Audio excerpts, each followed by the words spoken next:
కార్తీక్ ఇలా అంటూ ఉంటాడు. నీ మీద శౌర్య మీద అటాక్ చేసింది ఇంకెవరో కాదు ఆ జ్యోత్స్న రౌడీలు పంపించింది దీప అని చెప్పి కార్తీక్ అంటూ ఉంటాడు. అది వినగానే దీప అయితే నాకు కూడా తెలుసు కార్తీక్ బాబు అని చెప్పి అంటుంది. తెలిసి కూడా ఎంత మౌనంగా ఎలా ఉన్నావు దీప?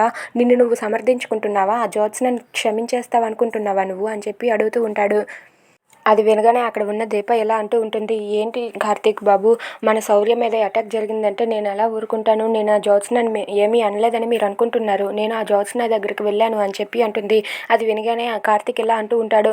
నువ్వు వెళ్తే మాత్రం వాళ్ళు నువ్వు చెప్పింది నిజమని అనుకుంటారా? ఆ శివనారాయణ ఎంత చెప్పినా సరే నమ్ముతాడా? నమ్మడు. జ్యోత్స్న ఇలాంటి పనులు చేసిందంటే అస్సలు నమ్మడు. ఆ ఇంట్లో మనల్ని నమ్మేది అత్త మాత్రమే, అత్త తప్ప ఇంకెవ్వరూ నమ్మరు అని చెప్పి అంటూ ఉంటాడు. అది వినగానే దీప ఎలా అంటూ ఉంటుంది.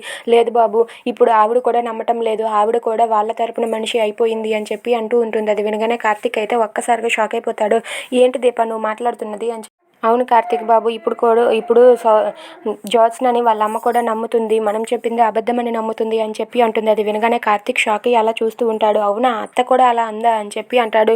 అవును కార్తీక్ బాబు అని చెప్పి అంటుంది. అయితే ఈ జ్యోత్స్న చేసిన పనికి ఇప్పుడు ఏం చేయాలంటే తనని చంపేయాలంత కోపంగా ఉంది నాకు అని చెప్పి అంటాడు. ఇప్పుడు మనం ఏం చేయలేము కార్తీక్ బాబు. మనం ఎలాంటి సాక్ష్యాలు తీసుకుని వెళ్ళినా వాళ్ళు అస్సలు నమ్మరు. మనం పూర్తి సాక్ష్యాలు తీసుకువెళ్ళినా సరే వాళ్ళు నమ్మే పరిస్థితుల్లో లేరు. జ్యోత్స్న అలా మార్చేసింది వాళ్ళని అని చెప్పి అంటుంది. అది విని కార్తీక్ ఒక్కసారిగా షాక్ అయ్యి అలా ఉండిపోతాడు. If you like this video please like, share and subscribe. Thanks for watching.